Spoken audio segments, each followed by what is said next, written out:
Mayumi dun guys. Ang aga pa guys. Ang dami niya ng demand. Kaya hindi tayo nagadala ng bring your kids to work day. Iyak na naman.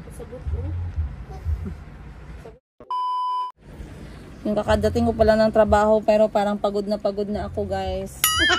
Kanina okay naman yung mood niya pero nasira na naman. Hindi ko alam kung bakit. So pinakain ko na ng breakfast, pinaliguan ko na, pinalitan na ng diaper. Ngayon nagdede na.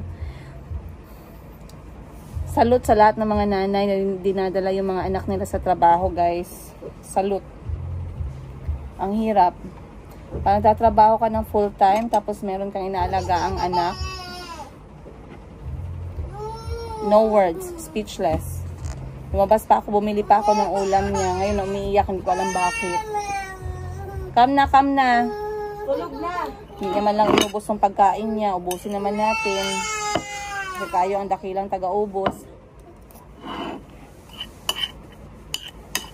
Kaya pansin na ka.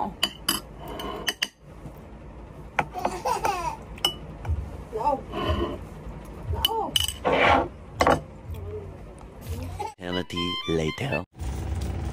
Alright guys, time check natin alas 10:49. So far wala pa ako nagawa guys other than makipag-usap kay Miss Joselle, pero at least para na rin kaming nagmi-meeting. Pero as you can see, sobra tayong na busy dahil si Mayumi pala ay naanto kaya ang dami niyang tantrums. So 10:50 AM ako'y pupunta sa magki-claim ako ng payment ng customer natin and then pupunta tayo sa FedEx para mag-send ng international shipping. So kapag nagsisend kami ng item, merong nagsabi na, ma'am, can you make sorry guys, ma'am, can you make an episode about ano daw, about tawag nito sa sending ng mga items, kung anong ginagawa para daw matutunan din ninyo. Actually, sa sending ng items na local sending guys, di sa Pilipinas, hindi ko po ma-share sa inyo kasi hindi ko po alam yung galawan. Yan po na trabaho ay kabisado ni Miss Joselle. So, hindi ko alam paano ma-share sa inyo ni Miss Joselle. Try natin next time. Pero ngayon kasi busy si Miss Joselle. Pero kapag dating sa mga sending, siya talaga yung nakakaalam. So, meron kaming tinatawag na kami ay partner with JNT Homes.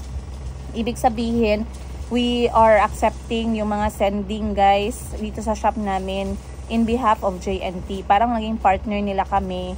And of course, naka-tie up to sa boutique ko na Mayumi Thailand Closet. Pero lahat naman yan ginagawa lang din sa app. Parang pag nagsisend kayo ng mga items ninyo sa JNT, kung na-experience nyo na yung app kung saan ilalagay nyo yung details, yung name, address, complete address, phone number, then yung details ng inyong isesend, yung weight ng item, ano yung laman ng item, ano yung value ng item, then everything is actually easy to follow. Pero yung mismong process na ginagawa under Mayumi Thailand Closet, alam ni Miss Joselle yung kanyang system. Kasi may sarili siyang system, may schedule siya, meron siyang contacts ng mga JNT staff. So meron siyang sariling talagang takbo ng pagsisend ng item.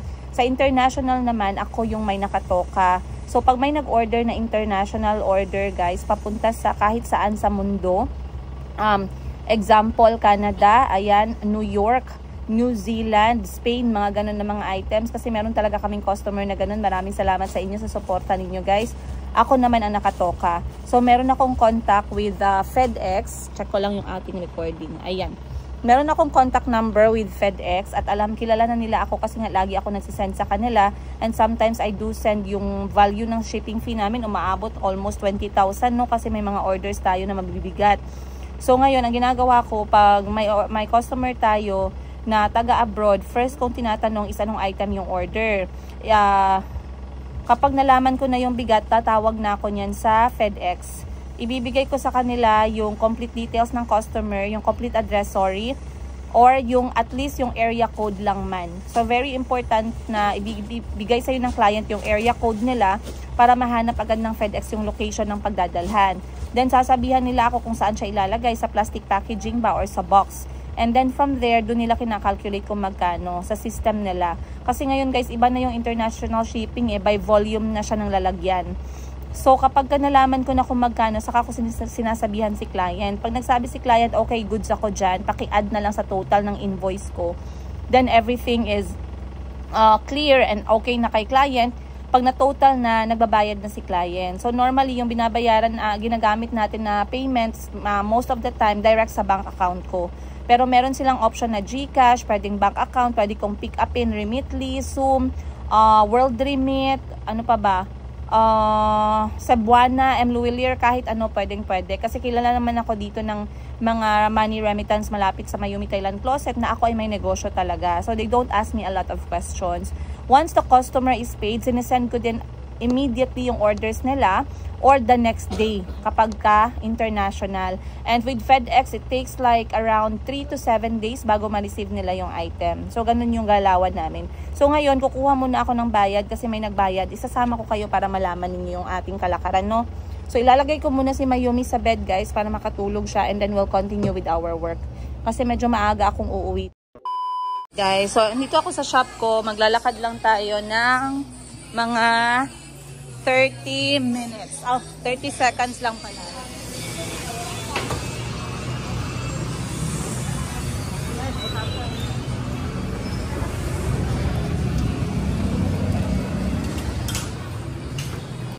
A few moments. Alright, so, nandito na tayo sa Mluwilier. Kasi may mga payments tayo na pwede natin kunin sa Mluwilier. And grateful kasi meron kaming branch ng Mluwilier. Sobrang lapit lang sa shop ko, guys. Mga 30 steps. 30 steps lang. So, pinaka-importante kapag kumukuha tayo ng payment, kami ng payment namin from abroad is dapat kompleto yung details. Okay? So, mag-fill up lang tayo. Number 1, yung pangalan ng sender. Then, yung location kung saan galing yung pera. Of course. Then, yung reference number. Dapat, nandyan yan.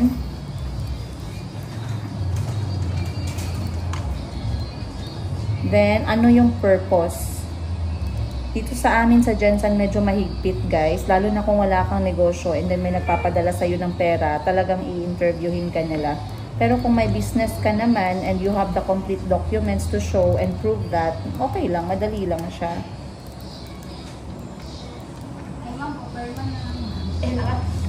So, nagpadala ng payment sa atin ay galing sa New York, USA. And payment siya for order ng mga damit. Ayun. So, pirmahan lang natin. Yan lang. And then, importante na meron tayong ID. So, kapag nagkiklaim ako ng bayad, I always use my passport ID. Kasi yung passport, yung pinakamalakas na ID na meron ako, wala akong driver's license. So, passport lagi ko talagang bit-bit. Hindi naman siya hassle, guys, no? Kasi dati hassle para sa akin. Kasi wala akong shop. Kailangan ko talagang puntahan yung mga money remittances office. Pero ngayon na meron na akong shop and yung shop ko located talaga siya dito sa center ng city, ang dami kong options. And yung location mismo ng shop ko, meron akong iba't ibang klaseng remittance office dito. Merong Mluwilier, merong Cebuana, merong Western Union, and they do accept payment from Remitly, World Remit, halos lahat. Ayun. Kaya sobrang dali. Hindi talaga siya stressful for me. So, pagkatapos ko makuha yung payment, guys, ipapack na ni Miss Joselle yung order, dadalhin ko sa FedEx. Sasama ko pa din kayo para makita ninyo yung galawan ng aking mundo. Ayun. See you later. Okay. Alright, guys. So, tapos na kaming mananghalian and right now is the schedule for sending our items to FedEx. So, samahan nyo ako. Etong FedEx, asa ka ato? Ba dapat dito ka magliko? FedEx sa may RD Plaza?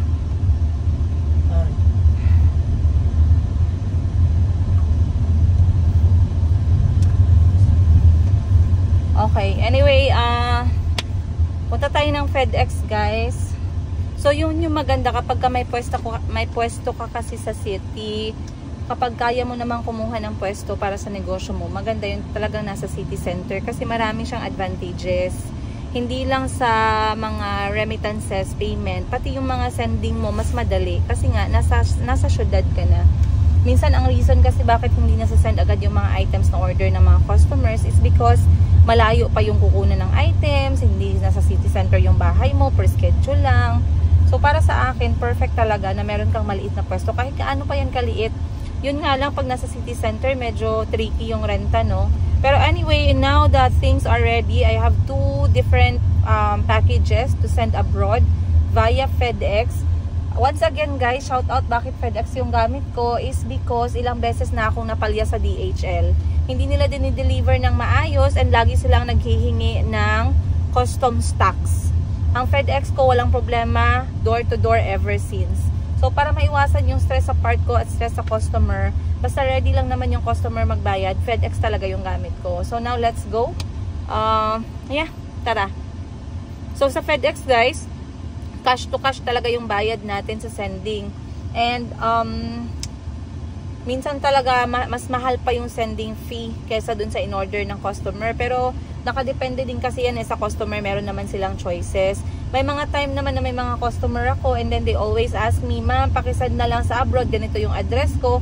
And then the moment they find out the cost, nagba-back out sila. So sa Pilipinas na lang nila pinapasend, which is really good. Kasi sa Pilipinas, meron kaming promotion palagi sa Mayumi Thailand Closet na free shipping kapag ka may order na 3 items or more.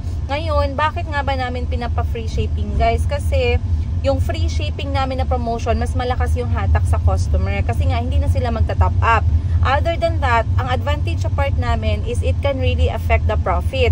Pero, mas mabigat yung advantage niya kasi we are letting go of products or items mas mabilis. Kasi tag-tatlo-tatlo na yung in-order ng customer. So, we don't mind that. Ang speed pa rin yung importante sa amin kaysa sa natutulog lang yung pera mo. Hindi mo na ibebenta kasi nga hindi ka madamot ka sa promotion. So, ang FedEx na to guys ay around 3 minutes away from my shop. Dahil may kotse naman akong gamit, hindi ako nahihirapan kasi nga sobrang init, no? Dito sa Jensan. Kaya nga Jensan siguro talaga yung pangalan ng lugar namin. So, magsasend lang tayo. Samahan niyo ako. Let's go. Dito na tayo guys. Ipapak natin to muna. Saan ba? Dito? Saan ba? Dyan? Okay, dito na lang. So, lagay natin dito yung order ni client. Si client sa USA guys, nag-order ng 2 dress at 3 oversized na t-shirt. Ayan. From Thailand po to lahat. And then si client number 2 naman, mas madaming order. Si client number 2 natin, nag-order siya ng airport cohorts na lowe, dresses, yung mga bago nating cohorts na top at saka skirt in 2 different colors. Then, another dress and summer outfit. Ayan, summer na sleeveless dress.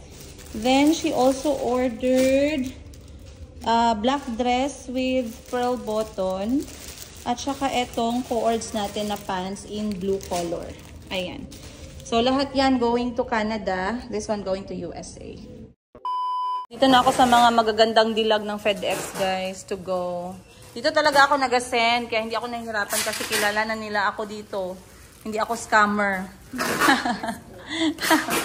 So, tinutulungan nila akong mag-pack dahil wala lang. Minsan tinatamad lang talaga ako mag-pack.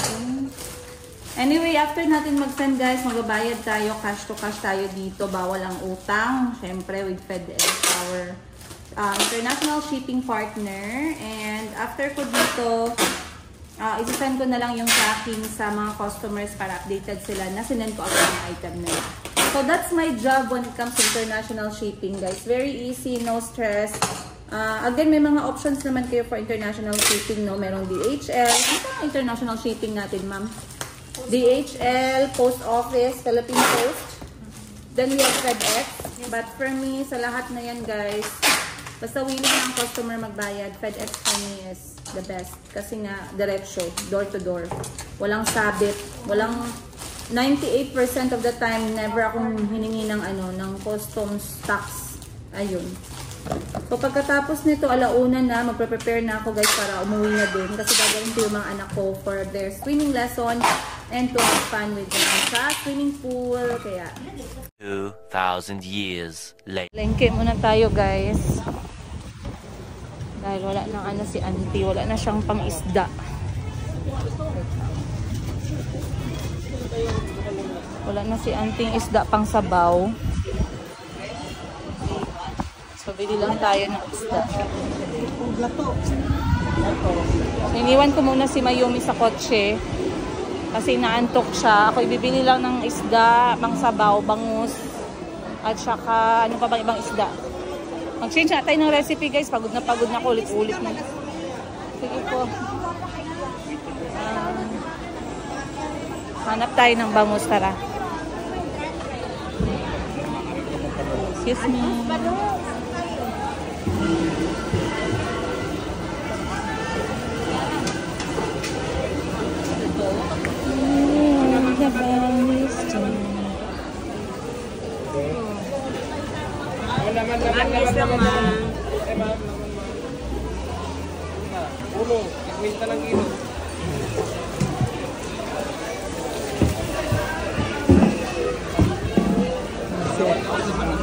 Sige. Isa lang a kilo. Oh, pili po ng ano gapa-gapa. Oh, mga bata mga magkaon. Oo. Basta dili katul ha. Eh kung katul. Ayaw lang, thank you. Dili lang oh. 1 kilo lang. Ayaw lang, okay, gamay lang akong paliton. Isa lang a kilo. 20 tanan madam, isa ka kilo na da. No, kara 20 pwede. Ate, kumaga. Ko lang sumpa. Sige. Ani ka ba ko? Ah. Pila isa. Isa to pila isa. Tagis. Sige, tapos labor siguro. O, dala. Isa lang ako. Pila tayong kilo? Pila na? 100. Ah, sige. 200 pesos. And then 20. Ganyan tayo, guys. Masarap daw to pang prito eh, tsaka pang paksiw. Bili tayo ng bangus, guys, kasi yung bangus masarap ipaksiw tsaka isabaw. So, 3 peraso, 470 pesos, 180 pesos yung kilo. So, ngayon wala ako makita masyado na nagbebenta ng bangus. Dito lang kay kuya. So far, 3 isda na yung nabili natin. Isang budburon, isang barilis na laman sa tiyan, at saka bangus. Pang sabaw. Pwede na to, guys. Mga bata kasi mahilig sa sabaw eh.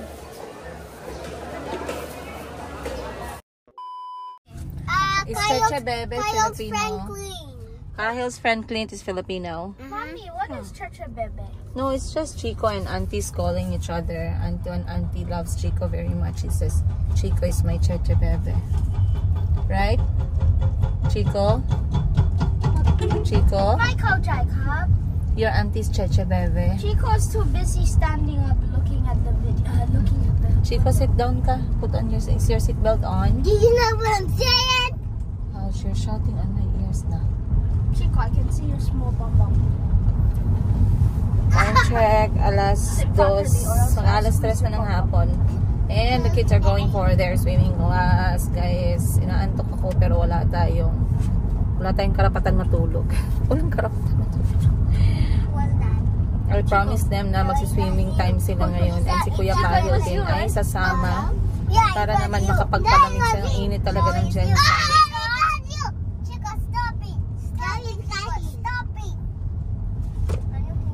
Can you please sit properly, all of you? I don't want to shout. Chico, don't do these twice, okay? So, yung lesson nila is going to start at 4 p.m. hanggang 5. Pero sinadya kong pumunta na 1 hour earlier para makapaglaro.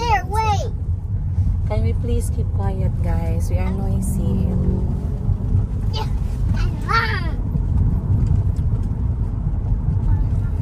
Si Kahil kasi, kiniklaim niya na marunong daw siyang lumangoy kahit na malalim. Kaso, hindi ko nakita yun eh. Kaya gusto ko sanang pa-check muna sa coach kung marunong ba talaga siya para hindi ako sabahan kapag tumatalon siya sa ano, sa mga malalalim. I'm sure. I'm so sure. I don't believe Virginia Hotdog has a funny I'm telling cartoon. the truth. I know where we're going. I know. Okay, so Calby, you are shouting. but I remember this place. So where do we turn? Just wait a minute. I know where we're going. How long have you been going to the swimming pool? For 100 days. For 2 months now, I think. That's close to 100 days at least, Calby. That's 30 days. He's doing well. 60 days. A few moments later. Wow, so fast! Colby, you're very fast. Kahil, Colby beats you. Because he's using slippers. But you're bigger. Okay, Colby, one more time. Ready? 3, 2, 1, go. Go! Alaka! Alaka! I win.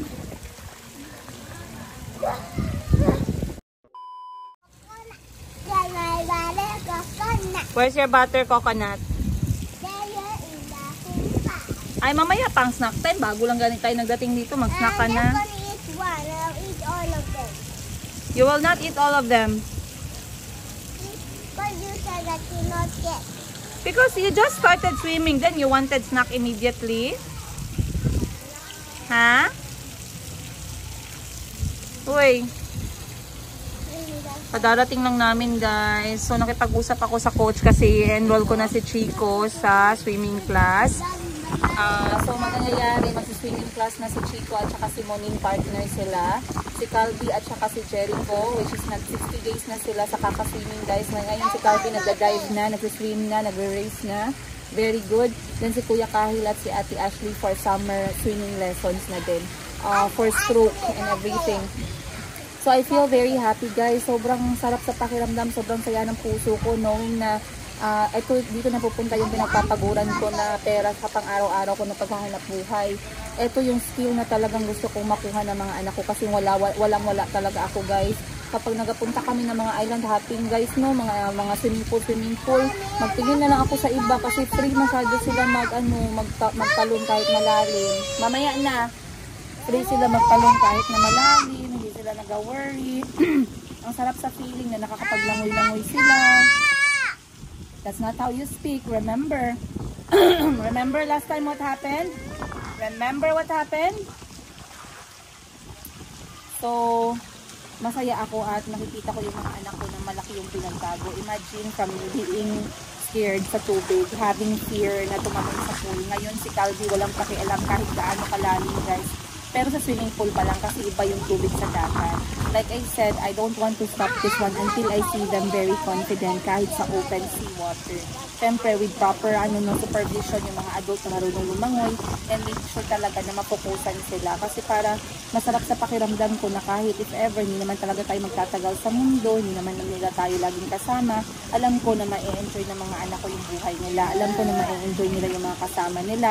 Alam ko ma-enjoy ng mga anak ko yung nature. Hindi sila matutulad sa akin na laging lang guys ba, laging merong fear sa heart ba. Ayoko nang ganun. Let them live a carefree life. Let them live and enjoy the world. Let them enjoy the ocean. Let them enjoy the environment. Let them enjoy the gift of God na andito sa harapan natin. Free lang binibigay sa atin ni Lord para i-enjoy nang walang takot, na magaan yung puso, magaan yung impact. So, ang sarap sa feeling na nakita ko si Kahil at saka si Calvi na ngayon naglalangay na pareho sa malalim. Naiiyak ako guys. Si Chico na lang talaga. Pero ngayong summer, we are going to enroll them for 30-day session. Wala na yung takot ng Chico sa tubig. So, at least meron na tayong looks doon. At kilala niya na yung coach.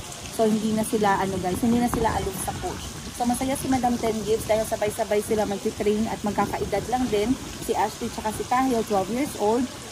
Si Jericho at si Calvi. Si Jericho is 7, si Calvi is 5. Then si Muning is 4 and then si Chico is 3. Jericho is coming soon. How's that coming? He's finishing his class lang. Ay, ako Jericho was coming na. He's coming gani. Hindi.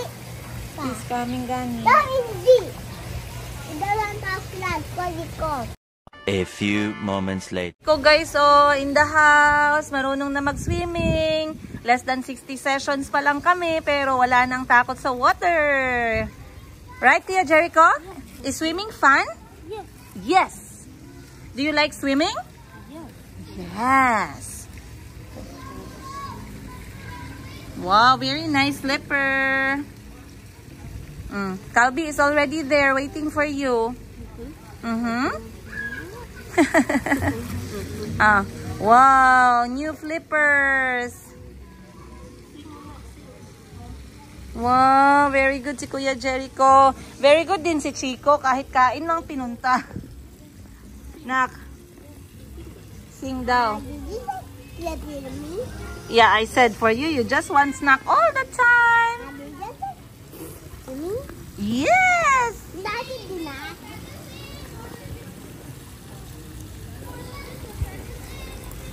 Go have fun with your brother. Ah, okay, Jericho can stay here muna.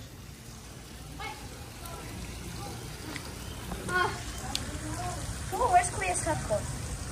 Here, you want snacks now? Saglit lang. Saglit lang. Chico! You're drinking Kuya's Yakult. Okay. No, we gave you milk. Sige lang, mag-milk ka na lang na. Sige lang, mag-milk ka lang anak. Grabe ang init guys. Kaya pala kanina pagdating namin talon agad yung mga bata sa pool kasi mainit yung katawan nila. So si Mayumi iniwan ko muna, sabi ko kay Auntie Christine, iwan ko na lang si Mayumi kasi hindi makatulog ng maayos kanina sa shop. At least kailangan niya magka-chop ng tulog. Ako na muna magbantay dito sa tatlong bata. And then mga siguro pagkatapos nito mamaya dadalhin ko sila sa barbecue area. Baka gusto ni Kuya Kahil magkain ng barbecue pero kaya nga lang baka mamaya mahirapan tayo doon kumain no. Anyway, okay lang. Naantok ako guys ha. Ay, sarap matulog. Kuya Kahil, are you having fun in the water? There's the swimmer. Uy, Gabi. Ah, perfect. Okay. So, nakita ko sa ref ng kapatid ko, meron siyang cantaloupe. Oh, cantaloupe, pasosyal. Melon lang pala yun. Kasi hindi tayo marunong mag-spell ng cantaloupe. But anyway, sabi ko sa kapatid ko, masyadong mainit ngayon and masakit yung ulo namin dahil nga masyadong lumalagablab ang init ng Jensen. So, gagawa tayo ng melon juice. So, growing up, eto madali lang siya i-access. Ngayon din naman, pero kasi ngayon, medyo tinatamad na tayong gumawa ng mga juice, kaya tubig na lang iniinom natin. Pero kapag yung kapatid ko kasi, kapag meron sa ref, mas mabilis siyang, hindi siya masyadong nakaka-consume ng healthy pag walang nagpre-prepare. Alam niyo si Madam Ten Gibbs, walang alam sa kusina yan guys. Lumaki yan na may silver spoon. Silver stainless spoon pa. Lumaki yan na may stainless spoon. Hindi yan siya marunong sa kusina guys. Never yan naghugas ng pinggan. Kahit nung mahirap pa kami mga bata. Mayaman na pala kayo ngayon. Hindi, ang inaibig kong sabihin is, kahit na laki kami sa talagang sobrang wala talaga, walang wala. Hindi ko pa alam bakit kahit isang beses hindi siya nakapaghugas ng pinggan. Kami ilang beses, na-remember ko pa, ilang beses kami naghuhugas ng pinggan namin. Kaya sa lahat sa aming magkapatid, siya yung may pinakamalambot na kamay. Siya din yung may pinakamatamlay na kamay. Hindi yan siya mabigat yung kamay niya guys. Kasi hindi siya gumawa ng mga gawaing bahay.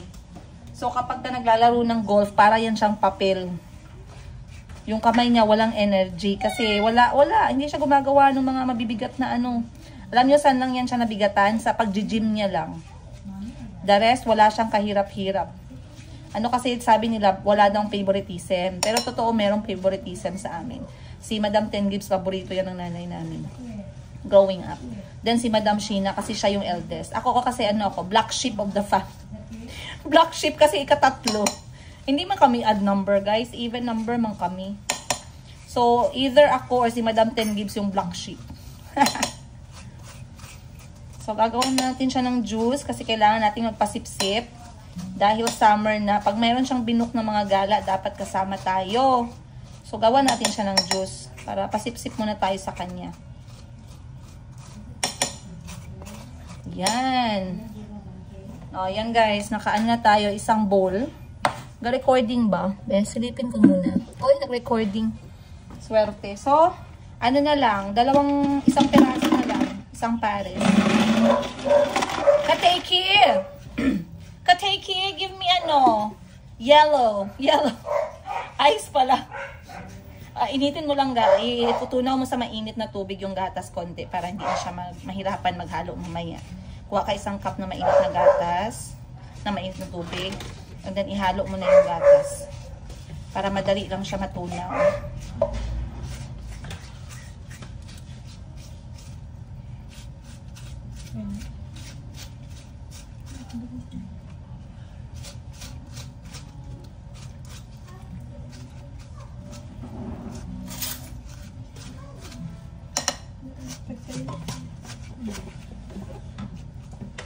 Bako yung ani sa balay. Wala akong ganito sa bahay. O, meron siyang kutsara, tsaka meron siyang pangkagod. Ano bang tawag pangkagod sa ano? Ang ganda naman itong cantaloupe nila. Oh, ang ganda guys, oh. So, hindi naman talaga namin plano pumunta dito. Kasi yung mga anak ko nag-request na makipaglaro sa mga pinsan nila. Kaya sabi ko, sige, dumaan kami ng lechon manok. Paborito ni Chico guys. And then, sabi ko, sige, dumaan tayo dun. Kasi, mamaya na lang tayo uuwi. Hindi ko alam kung pupunta dito yung mga kapatid ko. Pero kanina pa sila nagkakaayayaan. Kasi magpa-practice daw kami ng sayaw. Pero this time, dapat mag-ano daw ng tequila kasi practice. Kasi dun sa photo taking, pictorials bago yung kasal, merong may hawak-hawak ng tequila na part. So, dapat inumin daw yun. May requirements. Okay guys, tapos na tayo. Isa lang kagatas, eh? Oo, isa lang siguro. Try muna natin, baka masyadong matamis. So, we have here our melon. And then, meron na tayong yellow. Yellow is ice. Yellow lang pala yun. Ilagay na lang natin to agad. Ayan.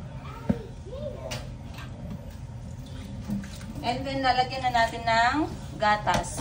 So, yung sa gatas, guys, minsan kasi mahirapan tayo maghalo kapag diretso siya sa ice. So, ang gagawin natin, pinatunaw muna natin kay Ate Aiko yung ating gatas sa mainit na tubig. So, titingnan natin yung kanyang tamis kung tama na. O, diba? Hindi tayo mahirapan kasi tunaw na siya. Ayan. Then, nagdagan na natin ng malamig na water. And then, itry natin yung kanyang lasa.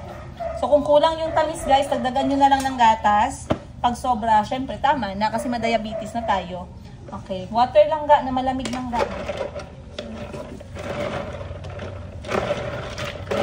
Wow, sarap, guys. Oh, madali lang. Walang stress. Okay.